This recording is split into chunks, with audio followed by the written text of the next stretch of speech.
היי חברים, מה שלומכם? הפעם אני רוצה לעבור איתכם על מחשבון ניתוח האזורים שקרן ואני בנינו ולהראות לכם איך אנחנו משתמשים בו ואיך אנחנו מייצרים תובנות ממנו.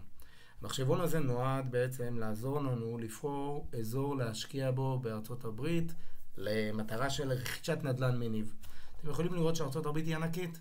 יש 51 מדינות, בכל מדינה יש לא מעט ערים, כל עיר יש את השוק נדל"ן שלה, הוא מתנהג שונה מעיר אחרת, ואנחנו צריכים לקבל החלטה מושכלת על בסיס מידע ונתונים איפה לרכוש נדל"ן מניב, כי בסופו של יום אנחנו לא רוכשים בשביל שנה או שנתיים, אנחנו מכוונים ל5, 10, 15 שנה, ואנחנו צריכים לקבל החלטה מושכלת. אז בואו נצלול לכלי. מה אנחנו רואים בכלי? הכלי הזה בעצם מורכב ממספר גיליונות. הגיליונות האלה זה גיליונות שבעצם אבני הבניין של הכלי. פה אנחנו יוצקים את המידע לכל גיליון, וזה הגיליון המסכם שנותן לנו בעצם את הדשבורד או את המטריצה המסכמת כדי לקבל את ההחלטה. אנחנו יכולים לנתח 3 אזורים בו זמנית, 1, 2, 3. ירוק כמובן זה טוב, אדום זה לא טוב. ומה אנחנו בודקים? אנחנו בודקים מטריצה של 5 פרמטרים. הפרמטר הראשון אנחנו בודקים את הגידול באוכלוסייה. אנחנו רוצים שיהיה גידול באוכלוסייה באזור שאנחנו רוכשים, מסיבה טבעית שאזור שיש בו גידול באוכלוסייה זה אזור שהוא יותר מבוקש. אנחנו גם רוצים לראות שיש גידול בהכנסה החציונית לבית אב. אנחנו רוצים שהם ירוויחו יותר. אם הם מרוויחים יותר, זה אומר שהאזור הזה יותר כלכלי. או כלכלה שם יותר מפותחת, יותר נכון להגיד. אנחנו נרצה גם לראות שיש עלייה במחירי הבתים, כי בסוף אנחנו משקיעים, נכון, גם לקבל את התזרים החודשי, אבל מצד שני אנחנו לא רוצים להשקיע באזור שהוא פחות טוב, ואנחנו השקענו מחיר X, ועוד 10 שנים המחיר הזה יהיה חצי X. ואנחנו גם כמובן מחפשים שיש ירידה בכמות הפשיעה באזור, וגם שיש גידול במקומות העבודה באזור. תראו, באזורים של בין מעל 250,000 תושבים עד פלוס מינוס מיליון, אנחנו נרצה לראות את הפרמטרים האלו. מה זה הפרמטרים האלה? אנחנו רוצים לראות כל שנה גידול של לפחות 1% באוכלוסייה. אנחנו נרצה לראות כל שנה לפחות גידול של 1.5% בהכנסה החציונית של בית אב, וגם גידול של 2% לפחות במחירי הבתים. ואנחנו נרצה גם לראות שיש ירידה באחוז הפשיעה, וגידול של לפחות 2% במקומות העבודה שמוצאים לאוכלוסייה המקומית. אז בואו נצלול. איך אנחנו יוצקים את המידע למחשבון הזה? קודם כל אנחנו משתמשים בגוגל, חיבור לאינטרנט, אנחנו מתבססים רק או בעיקר על אתרים ממשלתיים, ואתרים של נתונים סטטיסטיים, ולא אתרים מסחריים, כי אנחנו רוצים שהמידע הזה יהיה מעודכן, והוא יהיה חסר פניות. זאת אומרת שלא יהיה אינטרס של מישהו כדי להציג לנו נתון מסוים, שנותן לו ערך, ויכול להיות שלנו הוא לא ייתן ערך. אז בואו נצלול פנימה. הפרמטר הראשון, גידול באוכלוסייה. אתם רואים שאנחנו לוקחים פה 12 שנה אחורה. היום אנחנו ב-2024, באפריל 2024. זאת אומרת שאנחנו, אם נהיה ב-2025, אז מן הסתם פה יהיה 2023 כבר, ולא 2022.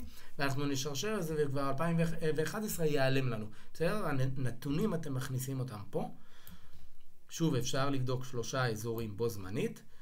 ואתם רואים שיש גידול של 1.8% באוכלוסייה המקומית, בממוצע שנתי, שזה נפלא. אנחנו עוברים לפרמטר השני.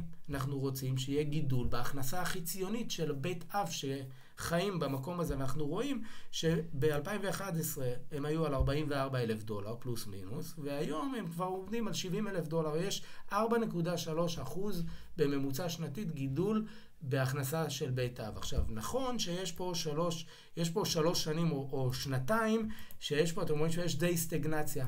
עכשיו אני רוצה להסביר לכם ולהזכיר לכם מה היו בשנים האלה, בסדר?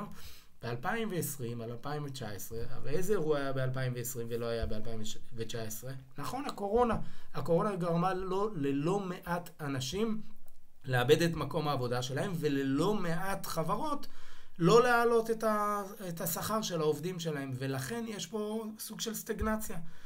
אנחנו יכולים לראות שכבר שהקורונה חלפה, אז כבר חזרנו לרמות של גידול. מה היה פה? אתם זוכרים? או שאתם לא זוכרים, אבל נכון להיום, הריבית מ-2021 במגמת עלייה מאוד מאוד קיצונית, כי הדפיסו לא מעט כסף בארצות הברית בתקופת הקורונה, כדי להילחם ולעזור לכלכלה המקומית, והיום צריכים להחזיר את הכסף הזה חזרה. הריבית עולה, ולכן המצב הכלכלי בארצות הברית, תוך כדי עליית הריבית, משפיע גם על העסקים, וזה הנתון שמשתקף פה בנתונים. מחירי הבתים אתם יכולים לראות שעוד פעם, פה אנחנו לוקחים פחות, אנחנו לוקחים רק 8 שנים אחורה, אנחנו יכולים לראות שיש עלייה עקבית במחירי הבתים, של ממוצע שנתי של 11.2%, שזה מאוד מאוד יפה. נכון שיש פה נתון קיצוני של 18%, אבל שוב אני מזכיר לכם, הקורונה הדפיסו כסף היה זול, ריביות מאוד מאוד נמוכות, אי אפשר לבנות מ-0 ל-100, להוציא עשרות אלפי יחידות חדשות לשוק, ולכן הביקוש עלה על ההיצע בכמה וכמה מונים, ולכן המחירים פה עלו בצורה מהותית, אבל אתם רואים שכבר העלייה הזאת מתמתנת שנה אחרי זה, ואני מניח שאנחנו נדבר ב-2025, אנחנו נראה פה התמתנות נוספת, אבל עדיין יש פה גידול מאוד מאוד יפה, גם עד הקורונה בממוצע של 9% כל שנה, שזה מאוד יפה. יש גם ירידה באחוז הפשיעה, ירידה של 2% כל שנה, שזה נפלא. יש פה גם גידול במקומות העבודה של 1.7%. עכשיו, אני מחזיר אתכם פה לסיכום, ואתם תגידו, רגע, אבל אז למה זה באדום? זה לא טוב. נכון, אבל אני לוקח את זה בערבונות מוגבל, כי אם אני אצלול לנתונים, אני רואה שפה, בגלל שהייתה פה קורונה, זה השנה היחידה שיש פה קיטון במקומות העבודה החדשים שמוצאים. ולכן חייבים לנטרל את הנתון הזה, ואם אני מנטרל את הנתון הזה, אז אתם יכולים לראות שאנחנו בממוצע של 2% גידול, שזה בדיוק מסתדר לנו במטריצה שאנחנו מחפשים. זאת אומרת, חברים, לצורך בדיקת אינדיאנפוליס כיעד להשקעה פוטנציאלית לרכישת נדל"ן מניב, האזור הזה מאוד מאוד מעניין. זה מה שאני רציתי להעביר לכם בווידאו הזה, אני מקווה שזה עזר לכם. כל מי שרוצה לקבל את המחשבון מוזמן לרשום לנו תגובה, להיכנס לדף שלנו נדל"ן בגובה העיניים עם קרן ולירן.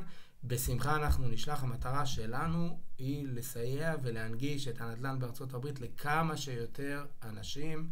לנו זה עובד, אין סיבה שזה לא יעבוד גם לכם. ביי חברים.